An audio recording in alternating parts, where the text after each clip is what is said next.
ուզում եմ շնորհակալություն հայտնել այսօրվա հավաքին ներկայացած մեր բոլոր հայրենակիցներին։ Իրականում կարծում եմ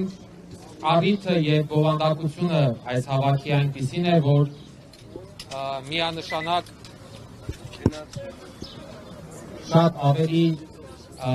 մեծ մասնակցայնություն պետք է լիներ, բայց ամեն դեպքում եկեք արձանագրենք այն հանգամանքը, որ այսօր հավաքվել ենք Հայաստանի Հանրապետությունում Շվեյցարիայի համադաշնության դեսպանատան դիմաց,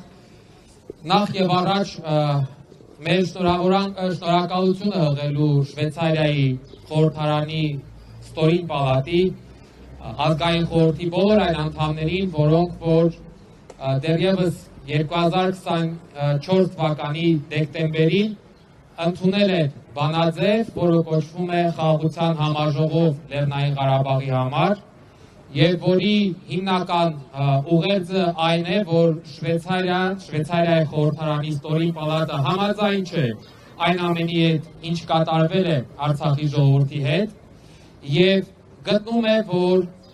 Արցախի ժողովուրդը պետք է հնարավորություն ունենա լսված լինելու, պետք է ձևավորվի հարթակ, որը հնարավորություն կտա Արցախի ժողովրդին ներկայանալու եւ քննարկելու իր իրավունքները, այդ թվում նաեւ վերադարձի իրավունքը։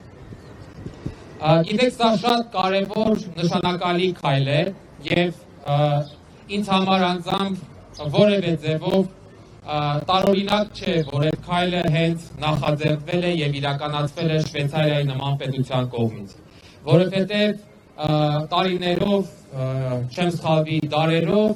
դա մի պետություն է, որը մշտապես իր գործով ապացուցել է, որ բարձր է գնահատում եւ առաջնային է համարում մարդու իրավունքներն ու հումանիզմը եւ պատրաստ է շարունակել լինել այդ հարցում առաջամարտիկ պետություն։ Եվ որպեսզի շատ երկար նախապատմություն չտամ, ուզում եմ ուղղակի ևս մեկ անգամ հիշեցնել, որ այսօրվա հավաքի նպատակներից մեկը նա է, որ մեր խնդրանքը ուղղենք Շվեյցարիայի խորհրդարանի վերին պալատի պատգամավորներին, թվով 46 հոգի, մարդիկ, ովքեր սույն թվականի մարտի 18-ին քննարկելու են խորհրդարանում նույն բանաձևը ընդունելու հարցը։ Եվ եթե այս պալատում ևս բանաձևը ընդունվեց, ապա այն օրենքի ուժ է ստանում եւ դրանից բխում է, որ Շվեյցարիայի կառավարությունը պետք է համապատասխան քայլերը ձեռնարկի այդ բանաձևում ամրագրված պարտավորությունները եւ պատասխանատվությունը ի կատարածելու համար։ Ես ուզում եմ այստեղ հավաքված բոլորի անունից եւ 100 հազարավոր մեր հայրենակիցների անունից դիմել Շվեյցարիայի կանտոնների խորհրդի կամ պարլամենտի վերին պալատի անդամներին